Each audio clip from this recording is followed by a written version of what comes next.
Hello, Earthlings, and welcome back to the Thundering Dice channel with your boys, the Thundering Dice Brothers, and today is the finale of Season 3. That's right, it's Episode 8. It is the end of the season, so Ian and I had to take a look at the episode and give you our quick, rapid reactions and hot takes and our impressions right after watching it. So, without further ado, let's dive in.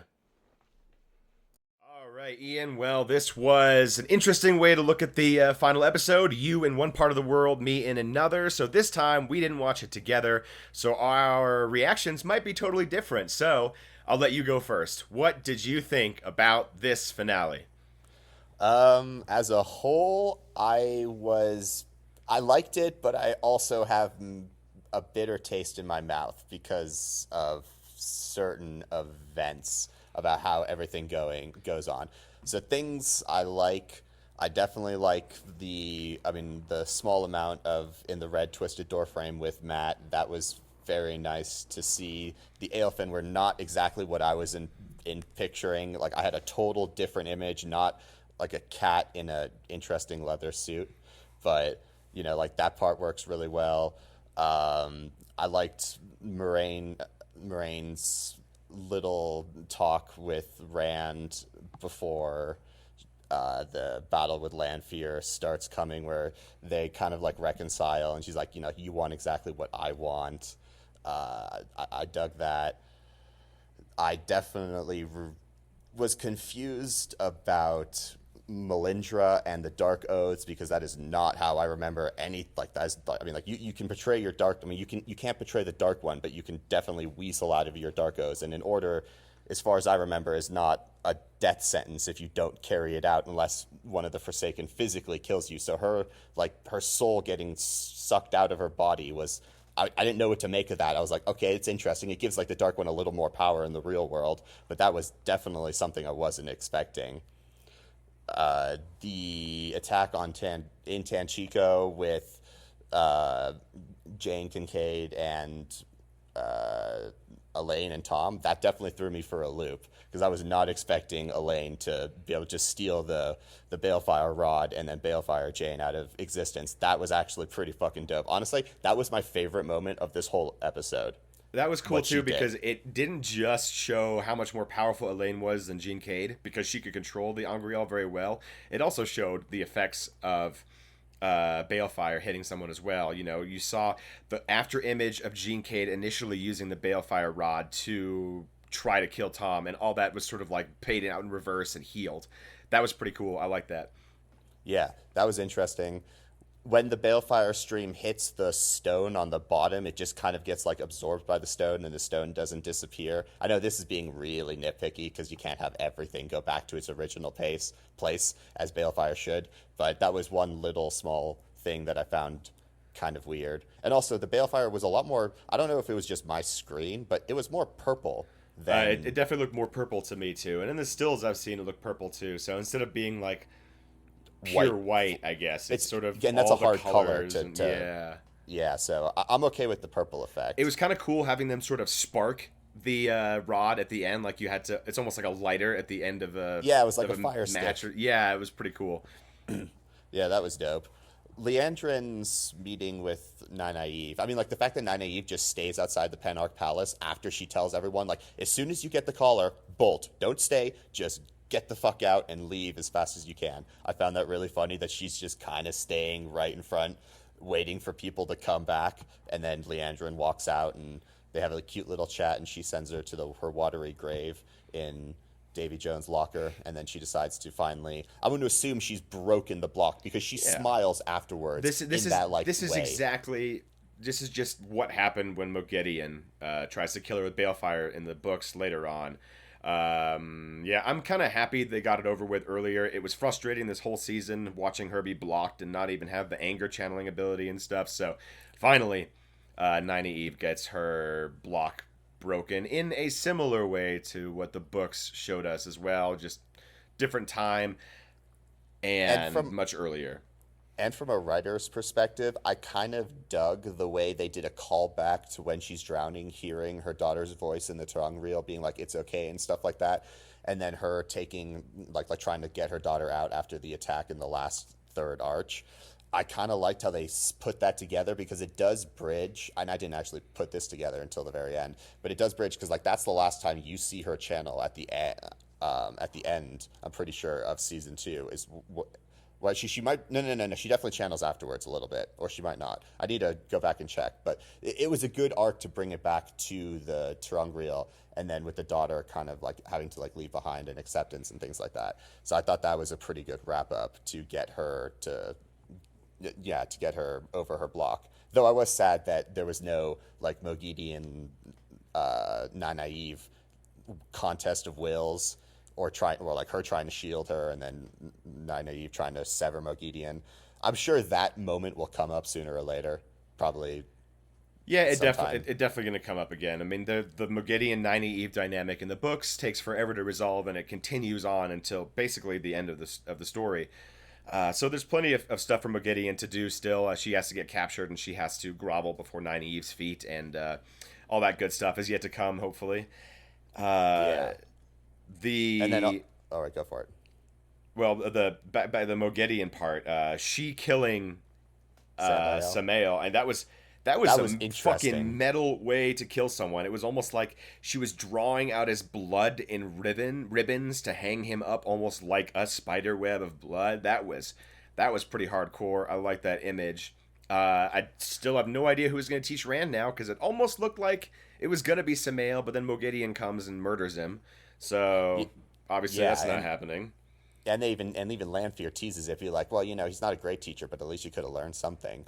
So like that was definitely always the plan. So yeah, like who's going to now, teach Rand, and also to a certain point, at the very end when he just does the massive water funnel, I mean, like, and allows all the rain to go. Does he even need a teacher? I'm kind of like wondering because he's just doing things now. Yeah, I mean, maybe they're just no gonna skip the effort. part where he needs a teacher. Maybe he's just going to speed run the madness. The loose Theron memories are going to start pouring in thick and fast now. He's going to be channeling a lot more. He'll be learning a lot more on his own. I mean, I guess in the book as well, though, he creates the rainstorm in the waste before he has any training as well. So maybe this is just again this is what he can do without any actual physical training, and who knows what it's going to be like when he actually has a teacher. If he has a teacher, they could still bring Asmodean in somehow. It could be that in Tyr, where they're obviously going next, when he gets Kalendor, instead of having Moraine kill Belal and he claims Kalendor and like subjects Asmodean to his will or something in some way, in some kind of shielded way, and then that forces him to teach him. He could still sever him from the Dark One, maybe with Kalendor. There's a couple Yeah, options there if they still need to have a teacher, or they just say screw it. He's got the knowledge of the ages trickling in through the madness, and that's going to be the way that he learns how to do stuff. That could be an option too. The thing that I'm interested about is what is going to happen now with Moraine and Leandrin. So Leandrin, like, she got her throat slit, and it looks like she sort of true powered herself away. Yes, You mean, oh, Lanfear. Lanfear. Sorry, not Leandrin. Lanfear. My bad. Yes, Lanfear. So she looks like she got her throat slit right there at the end, and it was gushing blood, and she true powered herself away because you saw her true power heal herself a little bit And then when also like Lan got her in the stat. side. Yeah, but also like when she's channeling, I think that I think that like there's one scene where she's just like surrounded in black goo. I think that's just the straight representation of the true power. Oh Too. yeah, I think that's what I accepted right away because she was. There's no way she would be able to stand against the Sakarnan without a yeah, separate Angriel if she was just channeling the one power. I figured that was absolutely true power. She used it to yeah, heal herself. We know you can't do that with the one power. We saw her do that earlier when Moraine rescues in season Rand 2, from her initially. So indeed, she can yeah, definitely use the true power to heal herself. But and I'm curious, Ian, what were your big issues with it? Because honestly, I thought this was as good as I had hoped it to be. I think the pacing was excellent. There were some things that moved quickly, some things that they lingered on. We got to see basically the showdown at Al Dal between Cúlaidan and Rand. It was never going to be as epic as it was in the books because you just can't. There's too many characters there that aren't there now. to have another battle with the Forsaken again there would have taken too much time. I mean, this was he got his moment to declare himself the Karakar, and he has an epic moment where he is explaining everything to the Aiel. We have that cut and juxtaposed at the same time with Moraine and Lan's battle, and then Siuan standing up to Elida and delivering her final speech before she's beheaded. Like that. All the editing at the very, very end was really well done. It all came together very, very well, and it left me like, oh my god, I want this to keep going. I was hoping that the episode wasn't over. That's why I liked the episode.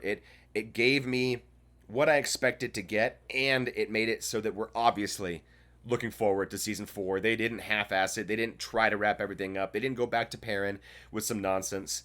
They left the badass battle with Nynaeve and Moghedien for later on, so we have more of that to look forward to. Yeah, I actually thought it was a really strong finale, and the strongest of the 3 seasons by far.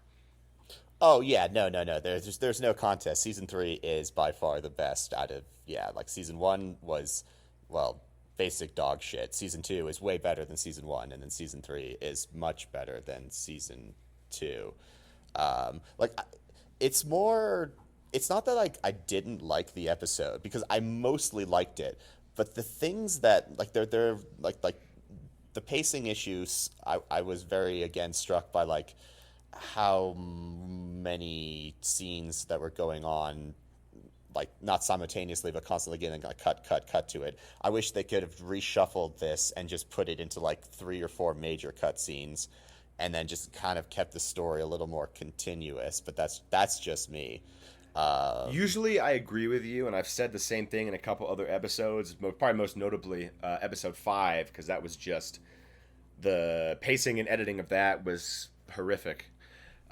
Here, though, it felt appropriate because I knew it was the final episode, and I had a little bit of, like kind of excitement looking into it. I was like, yeah, let's go into this with optimism. So that probably colored my perception just a little bit, but I was sort of like, I liked that a little bit of back and forth in some of those moments, and it wasn't so formulaic. It wasn't like cut. At the very least, oftentimes it was cut scenes within the palace, or you'd have a short cut to a long cut, and then back to another long cut and a short cut. So it gave some variation. And then, like I said, the last bit of it, really, when it was all coming together and you're seeing all these different things happening at once. Siuan's death is happening at the same time that Moraine is fighting Lanfear. She feels the death somehow, and that makes her go a little bit nuts and find one little extra kernel of strength to rebel and fight against the dark one more time while she's already dead. She's got a sword through her gut, and Lanfear's going to kill her. I actually appreciated the way it was edited there. I think it worked pretty well. I'll have to watch it again, obviously, because it's, you'll catch so much stuff on a second watch. But I actually appreciated the way it was cut together this time, in contrast to my complaints earlier. No, yeah, I don't 100% disagree with your statements here. Like the ending, I definitely like it worked in this respect. As Rand is revealing the truth, as Lanfear and Moraine are fighting, as Siuan is standing up to Elida right before she dies, it's a great all 3 of them like coming together. So I mean, like, I do appreciate that, and I really like that Siuan died, because there was no, I mean, there's plenty of good reasons to keep her alive if you're following exactly the books, obviously. But since it's a show adaptation, there was no real reason in my mind to actually keep her alive. And her dying seems a lot more... It seems a lot more like what Elida would do, especially after the dark... Well, no, not the dark... the Grey One attack. I could definitely see her just like... It's part revenge and part her just misguided thinking. So yeah, like, that definitely works. And Siuan standing up to her, and that was the music and her speech were excellent. That was some stellar A+ acting right there, and directing. I really, really, really liked that, and I really liked Elida's almost conflicted face.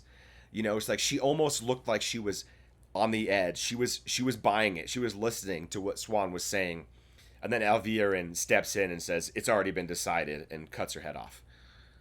Yeah, that could be... Yeah, that's interpreted 2 ways. Like, either Elida was actually starting to have doubts and maybe, like, a little bit of remorse, be like, this is not what a dark friend would say. Yeah. or it's that she was just kind of bemused by it and was completely fine. And then with Elvira being like, nope, I assume she's black here too. Yeah, not the actress, everyone. I obviously mean Aja. It'd be silly not to have her be a black Aja. Yeah. Why have her character at all if that's the case? Yeah, she's definitely black Aja. Maybe she's even Masana. That might actually be smart. If she's one of the Forsaken in disguise, and she's once again worming her way and compulsing people around and stuff. Yeah, that would definitely work. And then, so Matt, the Earthling, you mentioned that. I definitely get what they were going for with the foxy face kind of look. It's way too like cat-like you said. Yeah, I think I felt like I was watching the musical. They should have dialed that down a little bit, make it fox-like without being foxy. I guess I don't know how they would have done it. It was a little weird, but I guess he gets all the things that he wanted. The memories thing is kind of weird. Now I don't know. Yeah, what the fuck is going on with that? Yeah, what his memories are or aren't now. Does he still have the battle memories? Is it just filled in and it's not screaming anymore in his mind? I'm confused about that. Don't really know what's going on with that. We'll get resolution on that hopefully. But he does have his fox head medallion, which is cool. I did not see the Ashandarai. No idea if that was there or not. Did you see it? No, I didn't see it either. Okay, so I kind of assume that he didn't get it. But he needs it.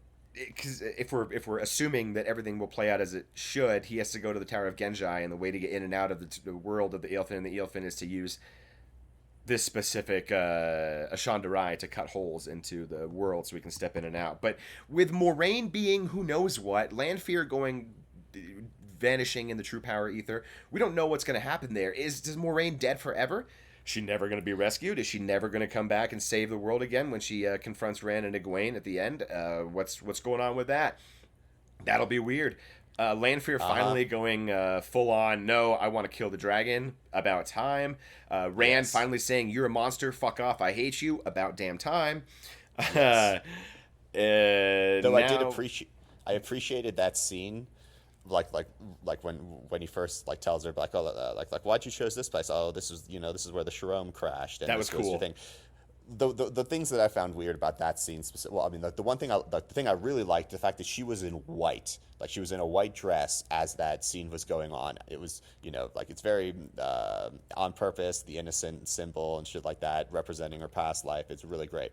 But then she says, the only reason I swore my dark oaths was to live, because I'm going to assume she didn't have time to open up a gateway and run out of it when the Sharome is falling down. So that's the part where I because it's never also said when she swore her dark oaths. All we know is that Luz Thurin in the books was there in hiding, watching her swear her dark oaths. And that just sounds like bullshit. I'm pretty sure she was just straight lying to him because she's still trying to manipulate him. That's my guess there. I don't think that's actually the case, that she did it out of desperation. No, she always had this little bit of planning in there, this little bit of power hungriness, and they don't really talk about Ilyena yet very much. I'm sure once the madness really starts to manifest itself in whatever way they show that on screen, that's when we'll start hearing the Ilyena crying and maybe a flashback to him.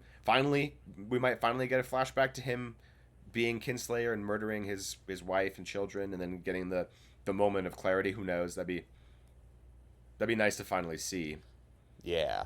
And then also, I liked when, right before Tom sends Elena away, when he's going to distract Jane, being like, listen to me, Gabriel is not a real person. He is obviously a Forsaken. I know you think he's real. I know you think you have memories about him, but trust me, I've kept tabs on this shit.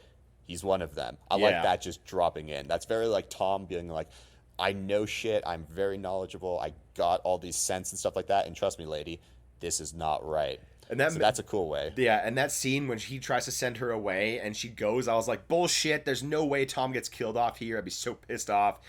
Of course, they made it kind of cool with the balefire, and I don't know why Jean Cave wants to kill him specifically, but it gives Elaine an opportunity to do some badassery, and we'll murder someone too, which is fun. It's not all beer and Skittles in Randland, is it, Elaine? No, definitely. And then, of course, we see the very, very ending scene. Everyone's going to Tyr.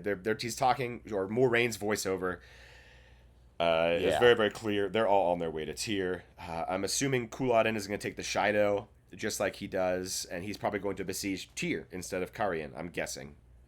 Yeah. Just bypass Karyan, go to Tyr, have all that stuff take place outside. Take the Stone of Tyr. Take Kalendor. Fight Asmodean. Defeat Asmodean. Make him your bitch. Make him your teacher. Yeah. Or they might swap Asmodean here for Robin because Lanfear has Yeah. already like ceded Kalendor to him, being like, "Oh, we could kill him if you had this." So I think you're right. I think that's what's going to happen. I think Robin is going to take the place of Asmodean if there is a teacher. If not, then Rand is just going to kill Robin. He may get Kalendor after he finds out that Robin killed Morghese, because maybe in the next season he falls in love with Elaine more, so it's more impactful. I don't know. That's the weird thing too, is we don't know what's going to happen next season. We don't know if there's going to be a next season. I'm waiting. I'm assuming they're not going to fucking hang out and leave us hanging for a while. As soon as Rafe knows, as soon as I imagine since this is over, the season is over, we're gonna hear an announcement about it soon. They're gonna make a big deal out of it, like, yes, it's been renewed for 5 more seasons. Fucking A, we're gonna get the whole damn thing, and then we can all live in peace and harmony and rock on until 5 years later when it finally finishes. That's my hope. that is a nice hope. I would assume that it will get renewed for 1 more season, not 5, but that'd be brilliant if they decided just to greenlight the whole bloody show and allow the writers the ability to actually make a better story. But If they only renew it for 1 more season, I want them to do it the same way they did it this time here. Write it as though it was going to continue, and then who knows? Even if they cancel it after 4, maybe they'll pull a Firefly on us, and we'll get a movie out of it to finish it off. As unsatisfying as a 2.5-hour movie might be to complete the entire epic saga, it might be something. But we're getting way ahead of ourselves. I think this was a great finale. I really, really enjoyed it. There were a couple moments where I even got a bit of goosebumps, which is something that I cannot say very much about this show, which means it speaks to its emotional impact, emotional investiture on my part, I guess, and that all comes from it being a better show than it was before. It's getting back to book basics, which is great. I thought we had some epic moments, some music. We had some cool power showdowns. We had Nynaeve breaking her block, and it sets up so much more stuff. I got it. Okay, no, I like the ending, but I got to touch on that really quickly. I loved the come to Moses moment where she just splits the water and walks out. That was funny. I was laughing, and she looks so peaceful and happy doing it too, which is fun. I mean, they're in the middle of a battle and she almost died, but she's like relieved and got a little smile on her face. Yeah, there's some glee there. Exactly. Yeah, overall though, I'm pretty happy with the episode too. Yeah, it's just the minor things that took me out overall, but when I just step back and just, look at how it all went and how they had the forethought not to close every single storyline. They didn't go to Perrin. They just had that short little clip at the very end with Fail and Bade and Chiad looking down on the White Cloak camp. That was all that was necessary, because that confirms how my guess season 4 will open. They're going to rescue him. Yeah, that's probably that. So yeah, I like that. Yeah, with and Siuan, as I said, dying. That's all good. At the simple part that they just did with Rand and him. Well, I mean, not when I say simple. I mean, everything they did with Rand. It was a good speech and shit like that. Kuladon was a little more restrained than I was kind of figuring. I figured he'd be a little more about it. Boisterous, yeah. They could have drawn that out a little bit longer. It did feel a tad rushed, I have to admit. The Alcair doll scene could have been a bit more fleshed out. Yeah, and it also does not look anything like the way the book has it. No, I think they were really going for a physical location and didn't want to CGI it in, and which I appreciate to a certain point. It does make it look real, at least. It does make it look real, but without some power enhancement for the voice, no one is going to hear you in that tiny little divot when you got thousands of Aiel around. Yeah, you just got sand there. Your voice is going to get swallowed up. Yeah. But that's an aside. Anyway, this video is already 5 minutes longer than we had hoped it would be, because we're terrible at keeping ourselves short and brief. But that's okay, because it's the final episode, and I'm sure we'll be back with a much longer deep dive into the season, the episode, etc. But for now, that is the end of season 3. I am happy with the season. I'm excited for season 4. I am confident there's going to be a season 4. I want all you guys to go and rewatch the episode to pump up those numbers. Indeed.